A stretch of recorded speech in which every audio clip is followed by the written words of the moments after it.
Hey everyone, welcome back to Seeking Witchcraft. It's me, your host, Ashley. This episode is sponsored by HelloFresh and Uncommon Goods, so you'll be hearing a little bit from them later on. But today, we have Tianna on from the Astrology Witch Podcast. Hey Tianna, thanks so much for coming on. Hi, thank you for having me. I really Of appreciate it. course. You know, I'm not the biggest fan of astrology, but you were definitely my favorite astrologer. Every time I think of you in the context of podcasting, I'm like, she hates astrology. She doesn't listen to my podcast. I don't hate astrology, and I have listened to your podcast because You're like about 5 seconds of it. And I was like, that's enough support for today. I have listened to like 3 episodes. Really? Uh-huh. Our episode? That might have been one of them. Okay, and anywho, thank you so much for coming on. So for people who don't know who you are, would you like to introduce yourself?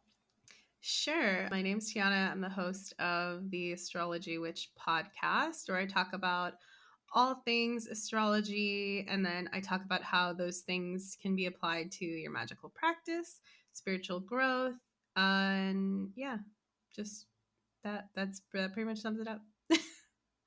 You also host the Christian and the Oh my Witch God, podcast. I forgot I have that podcast. Yes, I do. I do also have a podcast called The Christian and the Witch with my boyfriend, where we talk about our religious differences because he's a progressive Christian. That's what he likes to call himself. And I am obviously Wiccan, Gardnerian. So we talk about our differences in our beliefs and how we navigate those things and how we think people can move forward toward being more tolerant and, live and let live toward others, whether they're in a relationship with them or they just know somebody like that or whatever. And then we also talk about politics and we get pretty aggressive in those episodes. So this trigger warning for anyone who doesn't like political stuff. You're not going to enjoy it if you go over there. But we do have a lot of our earlier episodes were definitely more about religion and our religious differences and paganism and stuff and exploring that. That was really cool. Well, awesome. Would you like to introduce the topic for today that we're going to discuss? Sure. We're going to be talking about spiritual healing with astrology. Not so much magic, but obviously, as I told Ashley, I'm launching a course in about 10 days is the start date. All about, yeah, I'm very excited. I've been doing a lot of work on it.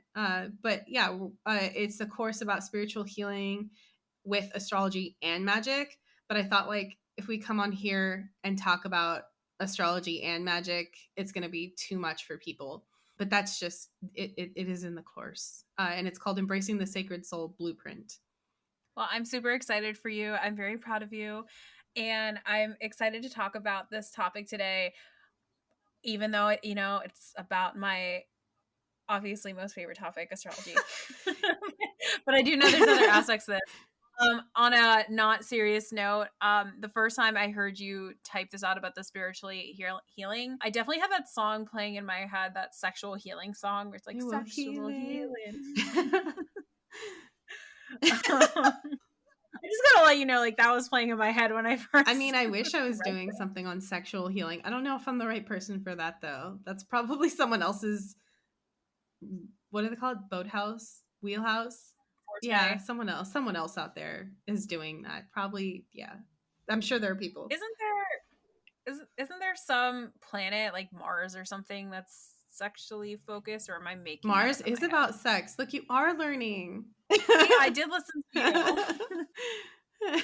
All right, well, let's go ahead and go into our discussion. Okay. The first thing I want to talk about, just because I think it's really important when it comes to not just spiritual healing, but looking at the difficult placements in astrology and also looking at astrology broadly, because so many people can get very caught up in thinking, oh, my birth chart sucks. This placement is here and that's why I'm fucked up. And, this placement's here and that's why my life is this way or whatever.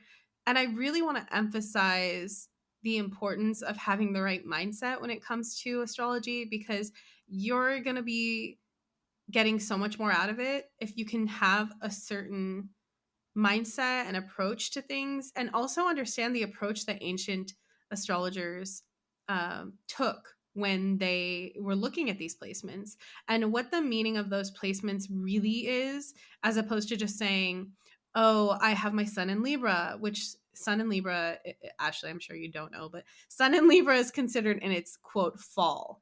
That doesn't mean that it's a failed placement, but a lot of people will look at that and think, oh, it's a failed placement. It's a terrible placement. It's bad. And that's not what it means. What they're really talking about is how Libra is at a turning point, if you will, on the wheel of the year, you know, in the season when we're going towards darkness. We're moving away from the sun. And so that's really what it's talking about. It's not actually talking about, oh, your ego is going to suffer, or your brightness or the way you shine or whatever in this world is not going to be great or something like that. Although some people really get to that conclusion and it's not the right thing, if that makes sense. So one of the things that I have come up with to try to explain to people how to have the right mindset around astrology is, one, to realize that your natal chart or your birth chart, also known as natal birth chart, same thing, realize that it's really more, it's not you.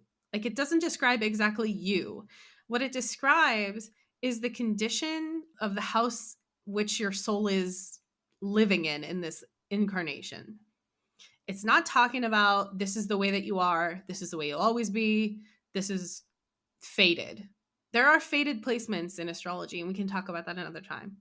But those are really fated events, not so much this is how you have to be. It's a snapshot of your birth, and you have free will.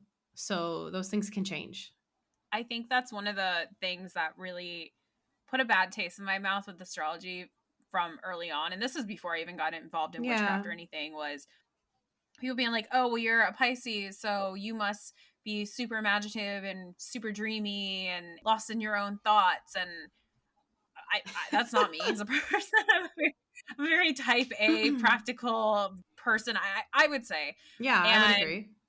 And so I just immediately, like, I don't know, I kind of got like defensive. I was just like, I mean, it's not that there's anything wrong with those descriptors for a person. If anything, I'd love to be more of those things. Right. But I felt like I wasn't. And so I was like, all right, well, astrology is not real. This doesn't apply to me. Yeah, totally. And even when I was younger, I used to read those horoscopes, right? Those like Cosmo horoscopes or Yahoo back in the day. Oh my God, I can't believe I'm talking about Yahoo.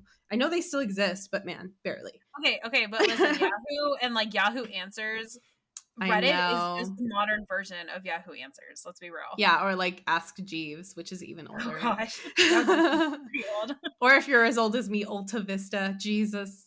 Oh, I don't even think I'm that old. Yeah, okay, I know. I just have to show my age. It's like a flex now. Am I proud of it or ashamed? I don't even know.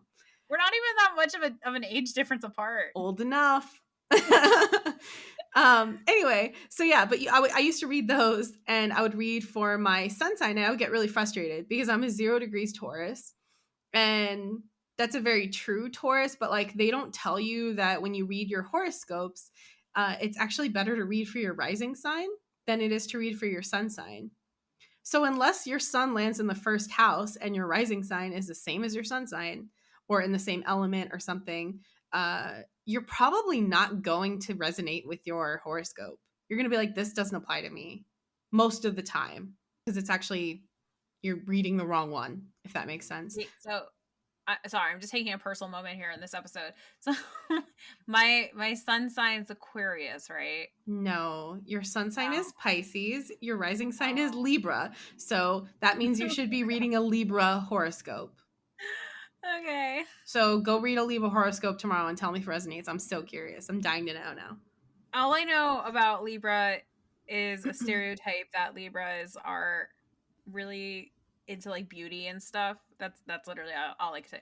I don't know anything about astrology, so this is just from my friends who are Libras telling me what their stereotypes are. I mean, yeah, they're ruled by Venus, so I guess that's fair.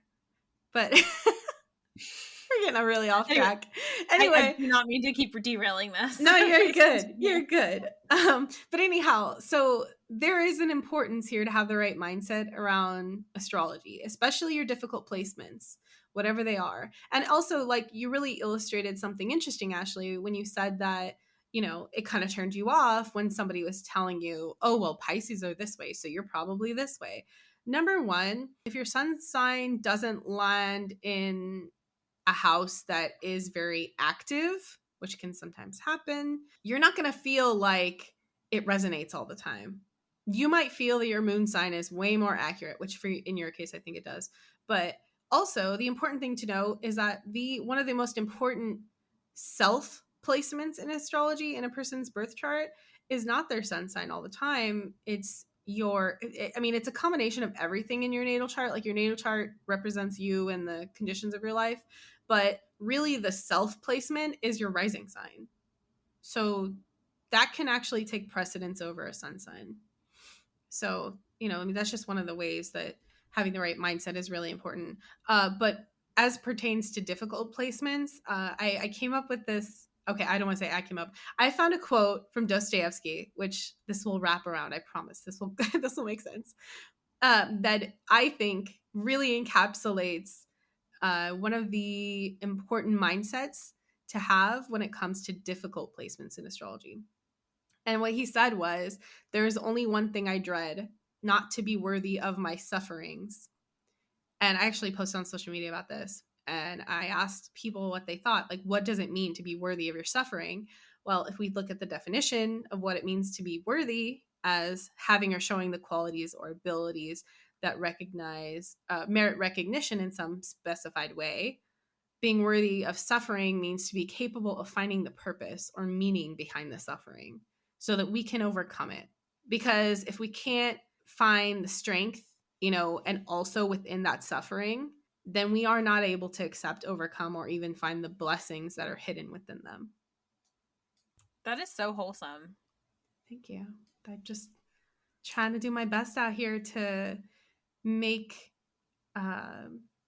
people understand that the ancient people who we inherited this astrological context from, which are like the ancient Greeks and Romans, they didn't look at the world in the way that we do, where we see things so black and white now because we're very scientifically motivated and very black and white, right? Where either this is scientific or this is not.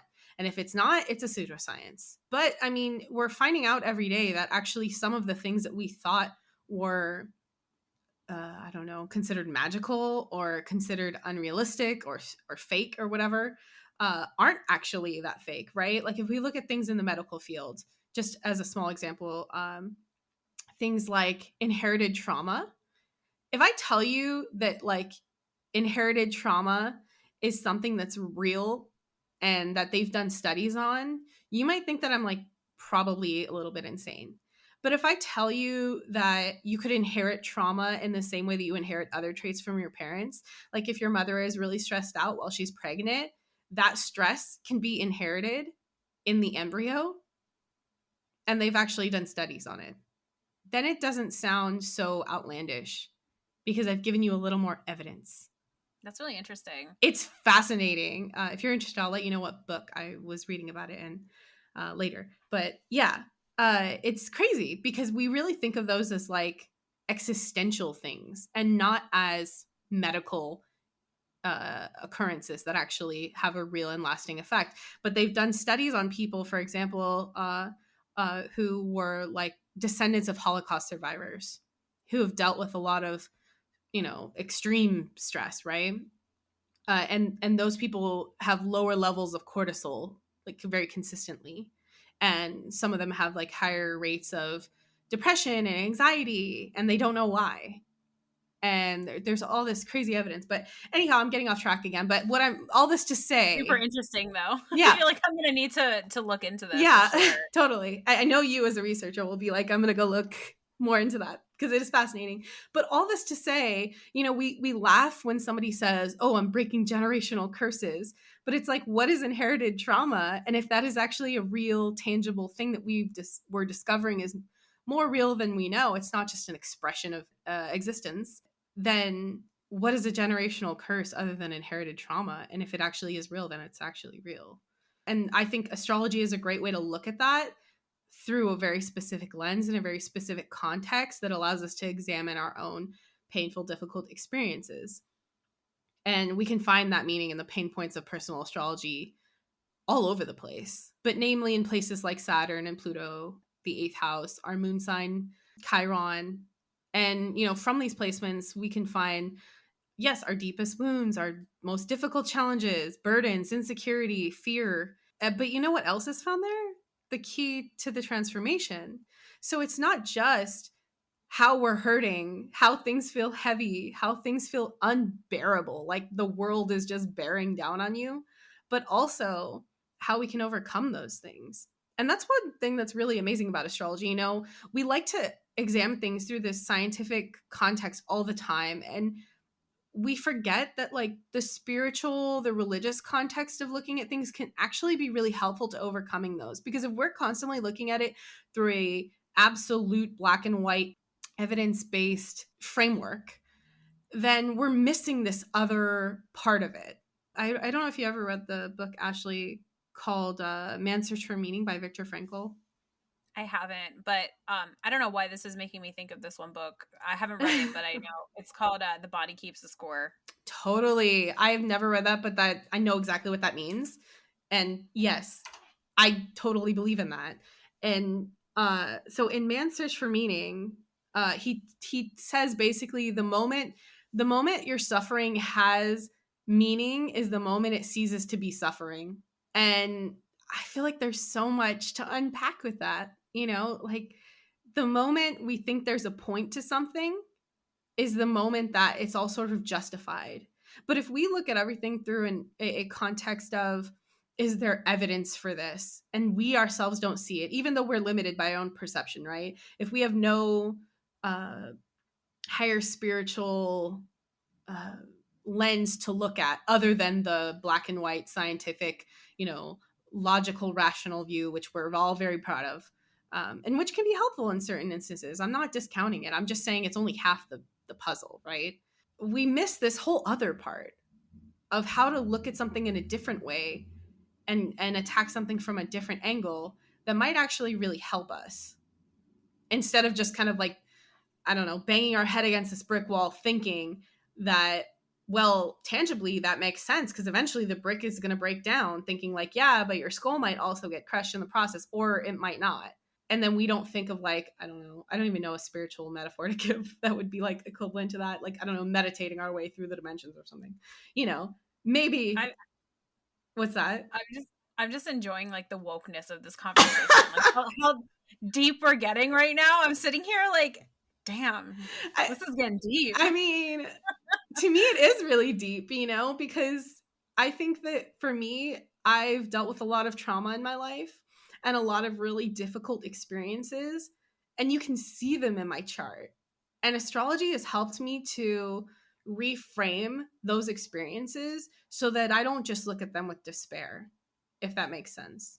I look at them as innate gifts that I've been given because I see the gifts there, because astrology spells those out too. This is so interesting. Now I feel like I'm gonna have to ask you on the side. I'm not the biggest astrology fan, but what does my chart say? I would love that. We can absolutely do that after. I would love it. I could totally give you a quick little breakdown. You can go do your own research if you want to, and we can talk about it. I don't mind. But yeah, whether we're aware of it or not, the key to unlocking our spiritual healing and discovering our innate gifts, both spiritual and literal, and the key to transformation, they lie in all the difficult pain points that people are avoiding. Even people who like astrology will look at their charts and see something that makes them, I don't know, like you said, annoyed or turned off because they don't like what they hear. Whether it's true or not, I don't know. But if they get a reading and they're like, oh, well, you might have this problematic issue. People don't like that. We don't like being put on blast. But if we don't ever look at those difficult things, then we're sort of missing the point, because it doesn't matter if you have a blessed chart, I'm quote air quoting this, blessed or challenging, I'm air quoting, like, it doesn't matter. Because either way, every person's going to have strengths and weaknesses and things that they have to deal with, whether it's an obstacle or a challenge or whatever it is. The meaning of placements being, quote, exalted, debilitated, or, quote, in their fall probably doesn't mean what you think it means. And I just explained that with the whole sun, sun and Libra being in its fall. It's not what you think it means. There's a very specific mindset and system of beliefs for ancient Greeks, and that is a very magical, mystical cosmology that talks about how the order of the universe is built in a very specific way, and that the gods help us and we help them, and it's a very beautiful balance, and there's not meaningless suffering, if that makes sense. There's a divine order to the world, and it's seen as profoundly beautiful if you know how to train your eyes to see that. I didn't know astrology could get so deep. I mean, yeah, it can, I think. So the next time you're stuck in like an endless loop of stagnation and you feel like you're spinning your wheels, or you're struggling to find your own inner trust and purpose or wisdom, or you don't have mental clarity, or you have no confidence, just remember that there is power and meaning in your pain.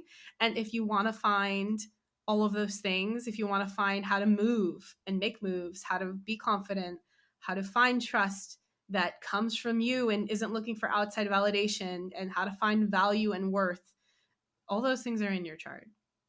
I feel like I need to look at my chart.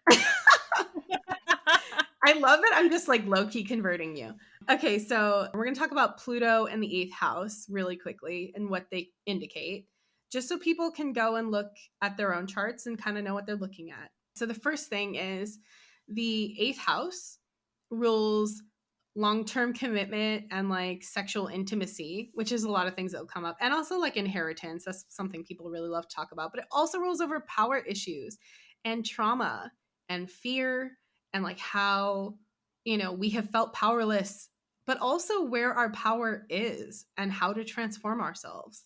Okay, so then we're going to talk about Saturn and Chiron, and also how to build self-worth and grow spiritually. But first, we're going to take a quick break. We'll be back in just a moment. Stay tuned. All right, welcome back, everyone. Yay. So we were going to talk about Saturn and Chiron next. Correct. All right, lay it on me.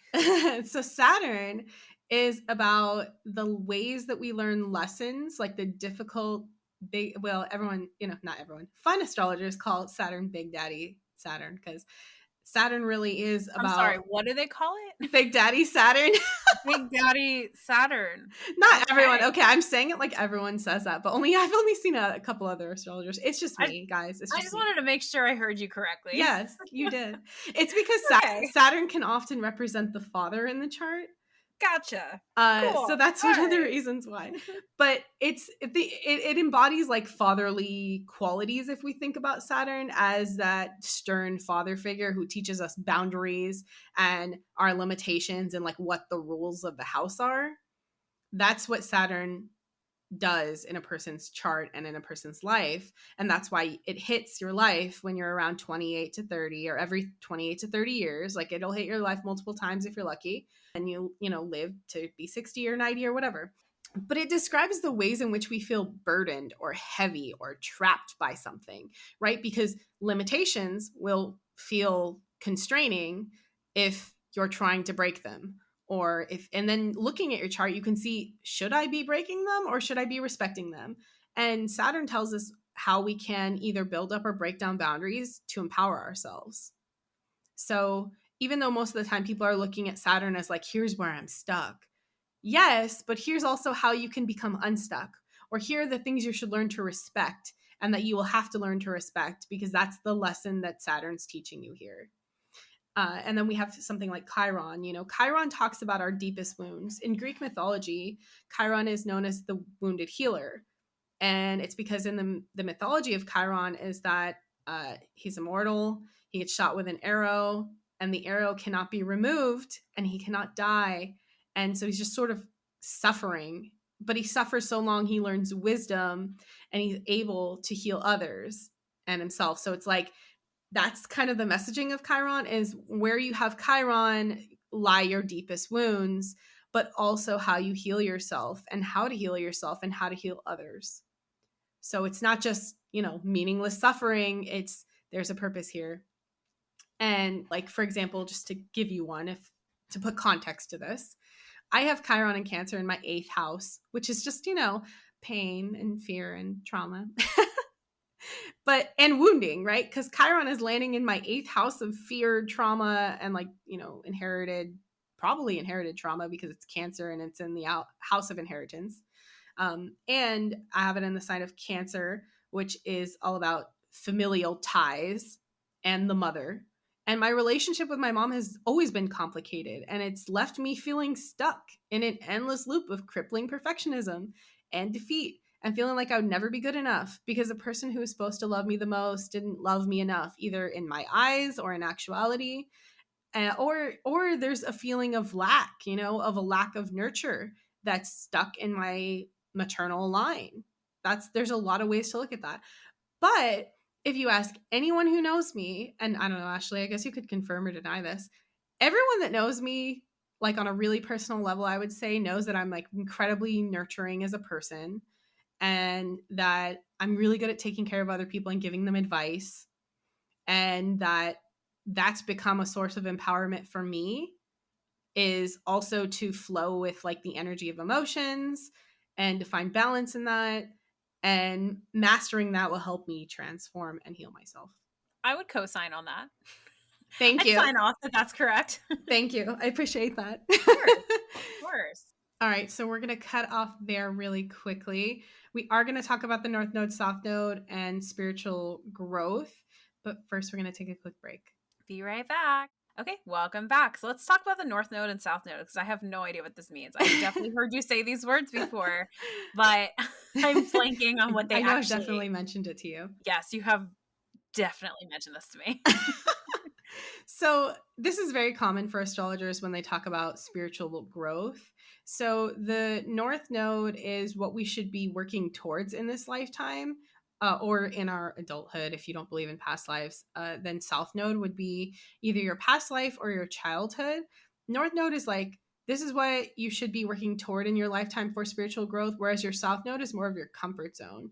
And it's not necessarily like, oh, your comfort zone's so bad. I know people will hear comfort zone and go, oh, that's terrible. I should not be in my comfort zone. Look, your comfort zone is great. It's comfortable. You're good at it. You know what's up. It's probably a skill that you don't even realize you have because it comes so naturally. That way of being, that approach to life comes so naturally. There's nothing wrong with that.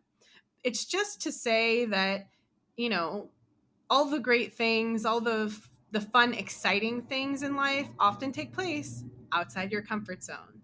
It doesn't mean that your comfort zone's bad. It just means that your comfort zone is a place of comfort and not a place of growth. This reminds me of when I tell people all the time that witchcraft isn't comfortable, because there's growth that's involved in it, and growing is uncomfortable, as it turns out. It's so uncomfortable. Yeah. There are places, and I would say, yeah, I mean, just talking about witchcraft has challenged me in so many ways and made me so uncomfortable, and not in like a violating way, but in like, in a way where I've had to ask myself, am I okay with this? How do I feel about this? Is this me being afraid because, it's uncomfortable? Or is this me being afraid because it's, inherently wrong or violating or something like that? And I found that, okay, this is not directly witchcraft related, but this is a quote from somebody online that I keep in my screenshots because I think it's really helpful when doing something scary.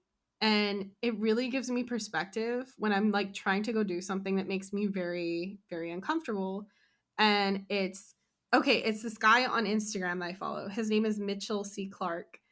And it's a tweet that he said, where he said, when you're nervous about stepping outside of your comfort zone, remind yourself, it feels scary because it's unfamiliar, not because I'm incapable. I really like that a lot. Me too. I love it. So I keep the screenshot. I mean, I literally went and did something last week. I'll tell you about it later, but I went and did something last week that I was like terrified to do. I was very excited, but then dreading it. It's one of those things where it's something you really want to do, but you're like, can I go do this, or am I going to just die? I don't know. For me, it felt that way. And I just kept reading this quote over and over again. I'm like, no, okay, it's scary because it's unfamiliar, not because I'm incapable. Humans are built around keeping ourselves safe. And that's a great mechanism when you're in fight or flight in the wilderness, but not so great in modern life. But anyhow, back to North Node, South Node. In your North Node could be like energy that you're not comfortable embodying, but it's not because it's bad. It's that the uncomfortability is kind of the point. Just to give an example, my North Node is in Pisces and my South Node is in Virgo.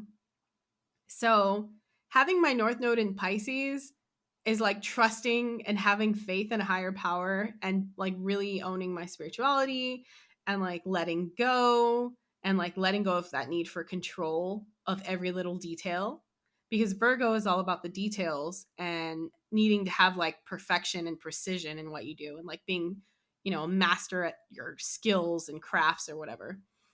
And it's known as like the placement of people who have had to be like doctors or surgeons. And that in your past life, you've had to, help people because Virgo is a sign of service in a way that required exact precision. And having North Node in Pisces, which is, by the way, it's like the opposing sign of Virgo. They're all the North Node, South Node will be opposing signs. Wait, what is opposing? Like, I mean, I know what opposing means. Like, it's the opposite, but it's directly across the wheel, the natal wheel. Does that mean that the traits as well are opposite, if that's the proper way to phrase it, or does that just literally mean it's across the wheel? Yes, but like archetypally, right? Like when we think of something that's like very precise and exact and logical and rational, and then we look at Pisces and we go, okay, that's more about feeling your way through something and using your intuition and your psychic powers if you have them, and like blending with the collective divine, right? And not necessarily being logical and rational and practical and being a perfectionist. It's about accepting things as they are and finding the beauty in that imperfection, because those are traits of Pisces, if that makes sense. Interesting. But yeah, everyone will have their North Node, South Node in something different. It might be similar if you're born around the same years or so as somebody else. They don't move as fast, the lunar nodes. But yeah, so that is another spiritual growth placement. Other places to look at are things like your fourth house. Fourth house rules your home, stability, security, your roots, and also whether or not you have that when you were a kid. I have Pisces here again. And Pisces in the fourth house talks about childhood trauma and also not being able to see your childhood or your home life or your roots clearly, because Pisces rules over sometimes confusion because they're so like into intuition that like the dark side of Pisces is escapism or like a lack of clarity. Love that for me. That's great. It's not all you. Let's just all acknowledge together now that every sign has a positive and a not so great aspect, right? There's strengths and weaknesses, right? There's like, for example, my sun sign is Taurus. Let's just, roast each other real quick. So Taurus, everyone knows that if you read any meme online, all Taurus does is eat and buy stuff and like, I don't know, clutch our material possessions or something. Like every meme out there is like talking about how all Taurus does is like shop and eat food. And those are, I guess those are qualities of Taurus if you look at it only from like a negative viewpoint. But the other qualities are being really stubborn and persistent and like pursuing a goal to the end once we have one. If we don't have one, maybe we're lazy. That's the other thing that shows up in memes, is that all Taurus are lazy when really they're just not motivated to pursue anything that they don't really want. But yeah, so then there's things like Venus in the second house. If you struggle with self-esteem, self-worth, and self-image, the second house is a great place to look because it rules over your self-worth or how you build self-worth. How do you build up your self-esteem and your confidence? Also your income too. Like most of the time people will talk about your second house being ruling over your finances or your income. But I mean, it really does rule your self-worth, because let's say, for example, if you're someone like me, I have Saturn and Capricorn in my second house, meaning that I'm learning lessons about my own self-worth and my own self-esteem. And like Saturn anywhere is going to make it extra hard. And not only that, but having Capricorn there, it's very practical. That means I have to be incredibly disciplined about my approach to income and finance, and also have a strong sense of self-worth. Otherwise, I'm just going to keep learning the lessons of Saturn like over and over again. And also building boundaries there, right? Because Saturn rules boundaries. However, if you have like almost like it's not the a direct opposite of Capricorn, but like a very opposite energy would be having Pisces in the second. Pisces in the second would be money doesn't really mean anything to you. Like maybe you do make money. You could be wealthy or you could not be wealthy with Pisces in the second. It doesn't indicate how much money you're going to make. What it indicates is how you approach those things and what makes you have that feeling of self-value. So for Pisces, it would be like developing your spirituality and your intuition and having faith would build up your self-esteem and self-worth. But also, money wouldn't mean anything to you. You'd be living in the moment. Where like I'm like over here hustling, like, oh, I gotta accomplish these goals or I should just die because I'm running out of time. Because that's what Saturn does, is like tell you don't have enough time. It's known as the Lord of Time. So those are completely different energies, but you can see how each one of the energies can show you how to build self-worth based on what energy is there. And also having Venus teaches you how to make something pleasurable and enjoyable. I know we think of Venus as like a love compatibility placement, but really it's about building our self-worth through enjoyment and pleasure and creativity. And all these things kind of fit together. And it's when we can bring those shadows and integrate them into the light that we can leave behind feelings of self-doubt, insecurity, and stop dwelling in the powerlessness of our pain and thinking that every bit of suffering that we experience is just meaningless. And then we start allowing ourselves to take the mantle of empowerment up that is our birthright based on our natal chart. So I'm just processing everything that you said. That's okay. There's a lot of information in all of that. There is. Wow. Your course sounds like it's going to go through a lot of really great information. I'm sitting here thinking, wow, like this is really impressive. Like all of this is from astrology. Like, holy crap. Thank you. I really appreciate that because I put in a lot of work. I wanted this course to be really personal to me, and I know firsthand what it means to be like wounded deeply and feel powerless. But the reality is that our power often lies in that vulnerability and in our deepest, darkest like fears and shadows. And because I spent so much of my early life just kind of floundering in these feelings of uncertainty, distrust, lack, I just have a unique gift from the universe or divine or the gods, whatever you want to call it, which has granted me this special ability to care for and help others flow through the transformation in their lives with ease and to give them that empowerment because I understand what it's like to be there.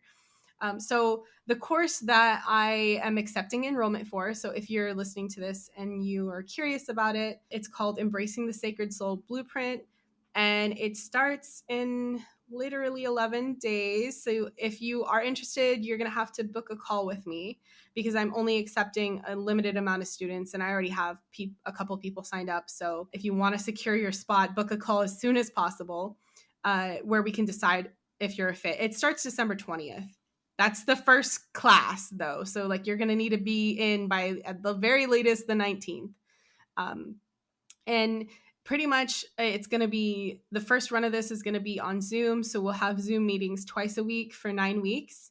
And I'm going to take you through all the pain points in your personal astrology. What are those placements indicating and how can you work with them instead of working against yourself? And how can you build self-worth? How can you build confidence? How can you build trust in your own inner wisdom? And where do you find that in your chart? And also the journey of letting go of a lot of the things that have hurt you in your past so that they no longer control you and you're able to move forward and build boundaries, self-worth, confidence, and to give yourself clarity so that you're not stumbling through life feeling like nothing means nothing and these things are just happening to you because life sucks, and really bring meaning to all the difficult experiences you've had because there is a point to them, I think. Okay, so people get all of that and they get to just talk to you one-on-one on a phone call? Like, yeah, on a Zoom. Putting that out there. That's right. Twice a week. So the first each week will be a different module. And the first meeting of the week is all about the module and the topics we're going to go over. And then I give them different resources, like basically homework to go through for the week. And then the second meeting of the week, it'll be on Tuesdays and Thursdays. So on Tuesday, it'll be like a module on that topic. Thursday, it'll be a Q&A, and it'll just run like that each week. Module, That's Q&A. so fun. Yeah, I try to make this as enjoyable of a process as possible and give people the freedom to build. Like they're going to be able to walk away not only like feeling like empowered and like they can really understand how to tackle these difficult placements in their chart, but also building like a very strong foundation for a spiritual practice, because that's what's empowered me so much. But there's a lot of room for customization. I'm not going to force people to do the types of spiritual practices that, for example, I love doing, because they're not all me. So there's a lot of room for doing the things that are meditative to you, doing the things that bring stillness for your life, not necessarily mine, if that makes sense. Well, I'm super excited for your course. I'm also so proud of you, seeing you come into your own in the astrology world. Oh, thank you. It's been a long time, long journey here, but yeah. Well, it's really exciting. And if anybody, I just want to point this out because I had this thought go through my head. If anybody's like, oh God, homework, I want to point out earlier in the episode where we were talking about how uncomfortability and growth go hand in hand. Yeah, I mean, it's so true. And also, imagine that if you join a program like this, it's not meant to be a walk in the park. It's meant to challenge you, it's meant to be uncomfortable, and it's not meant to be unachievable. I don't want to just create the false impression that I'm going to be giving you like 10 pages of homework a week. It's not like that. But the things that I will ask you to do are going to be things that build a practice for yourself and also challenge your beliefs, right? And challenge the things that you've perceived a specific way for maybe a really long time, and to change those things for yourself. So you're doing a lot of the work. But I think it should be exciting and maybe a little scary and maybe, really amazing. So if you're interested in that, I will give Ashley the link to book a call with me, and we can talk about your goals and see if you're a good fit for the program. And if you are, I'd love to have you sign up. Cool. And I will post the link in in the episode bio for today. I'll also post about it on my social media account, so you guys will see some things from me about it. Thank you. I appreciate you. Okay. Well, is there anything that you would like to add about anything we talked about today, or anything about the course? There are a lot more placements in astrology that deal with spiritual healing and discovery that I didn't mention, just because I didn't want this to be like hours and hours long. But just to say, if you are interested in exploring those areas, then read a lot of different astrologers' viewpoints on your placements in your birth chart, and you might be surprised at what you discover. Cool. All right. I'm going to throw one at you. What's one piece of advice you'd give to a beginner? Don't worry about memorizing all the placements quickly. Just listen to things over and over again. The best place to start is examining your own birth chart, and that will teach you so much about astrology, just trying to understand your own placements. And also repetition, because sometimes different people saying different things will click in your brain in a way that maybe somebody else can't. And that takes time. That's a process that you can't rush. Yeah, I mean, how many years have we known each other? And I recognize the word node. I know. Progress. I had still to ask you what it meant, but I recognized that word. I was like, I know this, kind of. When you said that, I was like, how long have we known each other? It feels like forever. It does. Not long enough, though. I know. All right. Well, thank you, Tianna, so much for coming on and talking about this topic and explaining your course. I hope if anybody's listening, if you're interested, talk to Tianna. She is a delight, and it sounds really cool, everything you're offering. And if you would like to find Tianna, how could they get in contact with you? Thank you for saying all those nice things. First of all, I really appreciate it. And you guys can find me on Instagram at Astrology Witch Podcast, on Twitter at AstroW Podcast. My podcast is available on all major streaming platforms. So if you just search for the Astrology Witch Podcast, then it'll come up.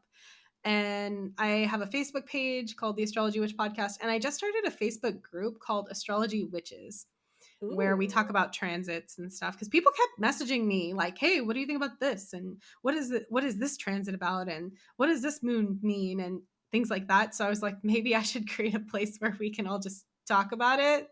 So that's available now. I also have a Patreon. The Patreon shares like astrological transits for the month and new moon, full moon reports. And then I have a lot more on there directed toward witchcraft and astrology and how to use astrology in your magical practice. So that's definitely like a different angle. But if that's something you're interested in, I share a lot of stuff about that there. All right. And if you are interested in finding me, you can find me on Twitter, Instagram, Facebook. On Twitter, I am at Seek Witchcraft. Instagram, I am at Seeking Witchcraft. Facebook, Seeking Witchcraft Podcast. It's mostly just a meme page. I just post a lot of memes. They're amazing, though. They're great memes. I love them. Thank you. I follow it. You know, as a millennial, I love my memes. Then we also have a Facebook group that you may recognize Tianna in there. Oh, yeah. I am a mod. I shall be mod. there. Exactly. Yeah. It's called Witches Seeking Witchcraft. Please answer the questions. And I also have a Patreon. It's patreon.com/Seeking Witchcraft. And those are all the places you can find the both of us. For the love of God, please answer the questions. If you take one thing away from this. Yes, if you want to join the Facebook group, please answer the questions. All right. Well, thank you so much again for coming on. Thank you, everybody, for listening. And we'll talk with you all very soon. Bye.